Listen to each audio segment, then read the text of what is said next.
définition, on va dire, simple, qui n'est pas parfaite de la low-tech, mais qui est facile à comprendre. C'est, on va dire, une approche qui permet de mettre en œuvre des pratiques et des techniques qui sont plus simples, plus accessibles et plus durables pour répondre aux besoins essentiels des personnes. Alors, on a mis le pied dans l'approche low-tech. Nous, c'était avec plusieurs collègues, on va dire, de l'association du Low-Tech Lab. C'était dans le cadre d'un projet de développement au Bangladesh entre 2010 et 2014.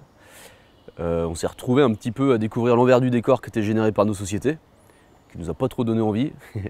Et en fait, en regard de ça, on a découvert comment les populations locales, sans que ce soit parfait, arrivaient bon an mal an à répondre à leurs besoins justement de manière plutôt simple, plutôt accessible et plutôt durable. Et ça nous a super intéressé de mettre en avant cette espèce d'ingéniosité et puis les pratiques et les techniques qui en découlaient.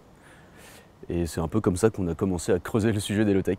Je pense que le fait d'être issu d'un contexte rural et artisan, j'ai toujours eu un fort intérêt pour les aspects environnementaux et pour le faire aussi, mettre les mains à la pâte, expérimenter tout ça. Et en fait, je me rappelle, j'ai retrouvé l'autre jour le premier four solaire que j'avais fait, je sais plus, j'avais 12 ans peut-être, 12-13 ans. Donc non, ça fait longtemps, je pense que j'ai un peu cette fibre-là. Ouais. Dans l'historique du Low-Tech Lab, en fait, on a commencé en 2013 avec l'idée d'aller dénicher des initiatives liées à l'approche low-tech un petit peu partout dans le monde et de passer du temps avec ces personnes-là pour que nous, on puisse monter en compétences et d'en profiter pour documenter et de partager en open source les pratiques et les techniques, notamment en utilisant Internet. Donc ça, c'était un peu les missions à la base. Et puis de fil en aiguille, il y a des gens qui ont commencé à nous dire nous, on aimerait bien agir aussi à notre niveau, dans notre ville, etc., etc. Et il y a des communautés locales du Low-Tech Lab qui ont commencé à se créer. Et du coup, l'association, maintenant, elle a beaucoup plus une mission d'accompagner des communautés locales à germer, que ce soit des organisations, des individus, pour qu'il y ait des impacts locaux qui puissent arriver. En gros, c'est un peu donner l'envie et les moyens pour que les gens puissent agir, en fait. Alors à la base, sur le wiki du Low-Tech Lab, c'est beaucoup de tutoriels de construction de choses techniques. Et puis, donc là, franchement, il y a plein de trucs. Ça peut toucher à la construction de capteurs à air chaud pour se chauffer l'hiver avec le soleil, des chauffe-eau solaires, des choses concernant la gestion de l'eau, la récupération d'eau de pluie, la filtration, des choses liées au transport, la construction de vélos cargo. Enfin, franchement, ça peut toucher à tous les domaines. Et de plus en plus, en fait, puisqu'on parle d'approche low-tech, il y a des méthodes aussi qui arrivent. En fait, mettre en place une technique, si on n'a pas bien observé son contexte et si elle ne s'inscrit pas dans un plan d'action qui soit logique, pour respecter les limites planétaires et respecter des conditions de vie dignes pour les gens, ça n'a pas trop d'intérêt. Une technologie, c'est un moyen qui peut faire du bien comme du mal. Donc ça, c'est important de capter ça. Et du coup, il y a de plus en plus de méthodes qui émergent. Et c'est notamment le travail que je fais aussi un peu avec la base low-tech, de diffuser de la méthodologie liée à l'approche low-tech dans laquelle la technologie s'inscrit. Et ça, c'est très important. L'idée, c'est pas de cracher sur la high-tech et de tout mettre de côté. C'est plutôt de se dire, en fait, le vrai sujet de la low-tech, c'est de se dire pourquoi est-ce qu'on a besoin de telle solution? Est-ce qu'elle est nécessaire ou pas? Est-ce qu'elle est utile ou pas? C'est vraiment en fait de reposer la question du pourquoi et du besoin dans le respect des limites planétaires et dans le respect des conditions de vie des gens. C'est vraiment le truc de base. Et ensuite, quand on déroule le processus, si c'est justifié d'avoir par exemple un objet très high-tech, parce que dans un hôpital, c'est justifié d'avoir un scanner ou un IRM, alors il n'y a pas de souci. On sait qu'on va avoir des dégâts, mais par contre, ça va servir à plein de gens. Et par contre, il y a d'autres contextes où c'est pas du tout justifié d'avoir quelque chose d'high-tech.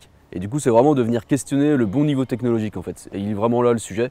C'est pourquoi est-ce qu'on a besoin de telle solution? Et ensuite, quel est le bon niveau de technologie pour y répondre? Pour pas gaspiller de matériaux, parce qu'en fait, on est sur une planète avec des limites finies. Et ça, faut qu'on prenne conscience que quand les cales elles seront vides, quoi. Ça va pas se remplir une deuxième fois. La contrainte, on peut la voir comme quelque chose de pénible. Et on peut aussi la prendre comme une règle du jeu. Et à partir du moment où on voit la contrainte comme une règle du jeu, alors du coup ça booste la créativité. Et ça c'est vraiment, on l'a tous expérimenté, qu'on soit ingénieur ou pas en fait. Dès qu'on n'a pas beaucoup de ressources sous la main, hop, on se débrouille pour que ça fonctionne, etc. Donc ça c'est un premier point, la contrainte ça booste la créativité, puis ça peut vraiment devenir même ludique en fait, mais pour tout le monde, pas que pour les ingénieurs. Et concernant l'intérêt, effectivement il y a un intérêt croissant qui vient beaucoup par le monde de l'ingénierie et par le monde du design. Et ça, on l'a noté, moi je trouve depuis 2021, il y a un gros boom d'intérêt pour l'approche low-tech. Et ça concerne plein d'entreprises, des grosses entreprises comme des petites entreprises, des ONG, des écoles d'ingénieurs, des écoles de design. Il y a vraiment un gros intérêt, et aussi de la part des institutions publiques. Je pense à la région Bretagne par exemple, puisque en l'occurrence je viens de là-bas, qui a inscrit le soutien à l'innovation low-tech dans sa stratégie d'innovation. Il y a l'ADEME aussi qui est beaucoup sur le sujet. Donc c'est vraiment une approche qui est en train de devenir de plus en plus crédible pour répondre de manière pragmatique et conviviale, ça c'est un truc qui est très important, la convivialité, aux enjeux en fait et au respect des limites qu'on a dans notre mode d'aujourd'hui en fait. Je trouve que l'approche low-tech, c'est d'abord de se dire est-ce que je peux aller chercher des solutions dans le monde du vivant, dans le monde de la biosphère, dans le monde de la sociosphère. Si on ne les trouve pas là, alors on va aller les piocher dans le monde de la technosphère. Mais si on peut mettre en œuvre de l'abondance dans le vivant, alors il faut le faire parce que ça peut créer que du positif. On peut tomber dans des cercles vertueux. Là où dès qu'on touche à la technique, il y a de grandes chances qu'on ait des impacts négatifs. Donc il y a carrément des liens à faire. Parce que je pense qu'il y a de l'abondance à créer dans ce monde du vivant sans que ça ait d'impact négatif sur l'environnement et sur les êtres humains en fait. Pour être très honnête, moi maintenant je fais exprès de me mettre un petit peu des écoutilles par rapport au flux d'informations négatives qui nous arrivent dans les oreilles en permanence pour me concentrer sur le champ d'action que j'ai à mon niveau. Donc je n'ai pas une très bonne connaissance des grandes statistiques, si ça va dans le bon sens ou pas, mais de ce que je perçois à mon niveau, c'est qu'il y a de plus en plus de personnes qui sont en train de se questionner, qui comprennent qu'il y a des grands enjeux environnementaux, sociaux, auxquels il faut faire face, et qui sont en train de se dire comment j'agis à mon niveau. Donc ça passe des fois par des phases un peu d'éco-anxiété par exemple, ou de tiraillage entre ses valeurs et ses actions, mais ça veut dire qu'on va se mettre en action derrière. Et comme en fait n'importe quelle entreprise c'est d'abord constitué d'humains, moi je pense que là-dessus je suis assez confiant que les choses sont en train de bouger. En tout cas c'est quelque chose, depuis 2021 je trouve qu'il y a un vrai intérêt pour passer à l'action concrète et se relever les manches quoi. Alors la base low-tech c'est l'idée de faire un lieu pour aller creuser le sujet de l'approche low-tech en contexte professionnel. Moi ayant un fort attrait pour tout ce qui est artisanat et paysannerie, je me suis dit que ça pouvait être sympa d'aller creuser ce sujet-là, aussi parce que le fil rouge alimentaire permet en fait d'aller toucher à l'énergie, à la gestion de l'eau, etc.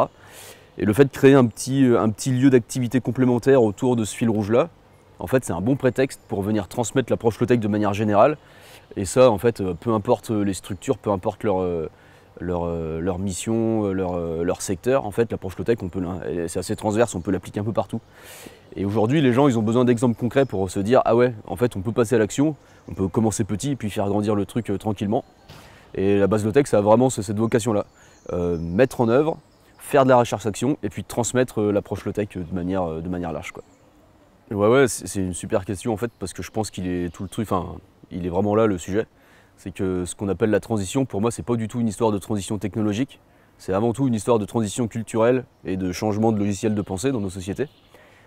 Et ça, c'est vraiment le truc de base qu'il faut comprendre, c'est que c'est par le changement de notre état d'esprit que le reste va découler. Les technologies, en fait, ça fait très longtemps qu'on les a pour répondre à nos besoins.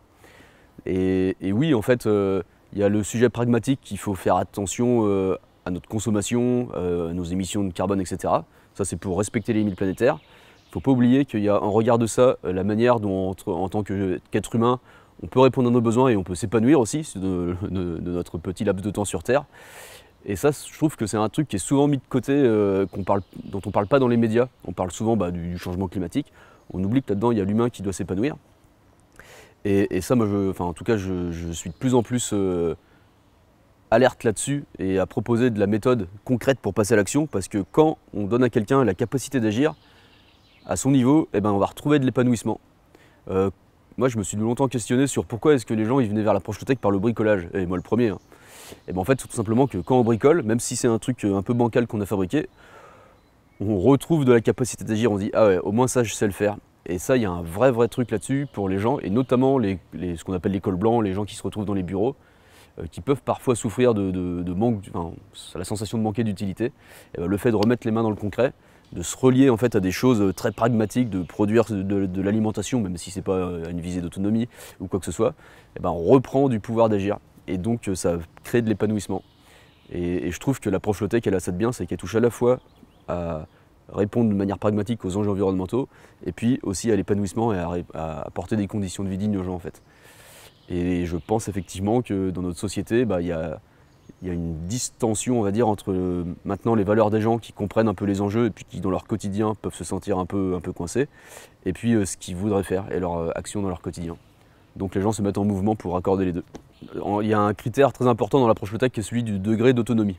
L'autonomie, ça ne veut pas dire être tout seul dans son coin et répondre à tous ses besoins, c'est plutôt de se dire de qui et de quoi j'ai envie de dépendre.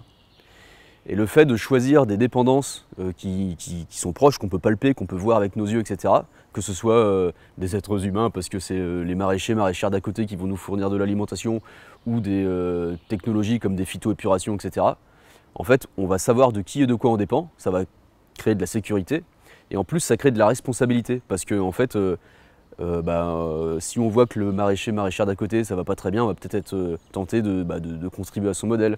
La phytoépuration, si on l'a devant les yeux, et qu'on sait qu'on dépend de ce système-là pour son assainissement, on va pas s'amuser à verser dans son évier un vieux fond de peinture ou du white spirit, alors que c'est la même chose qui se passe aux abords des villes.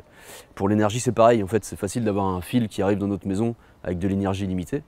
Quand on commence à avoir de la production plus locale, et ben, en fait, on commence à mieux respecter, donc à se dire, ah, il y a des quantités finies.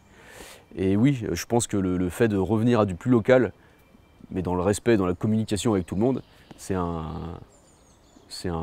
trait fort, ouais, de l'approche low-tech et puis de ce qui pourrait être pas mal pour la suite, je pense.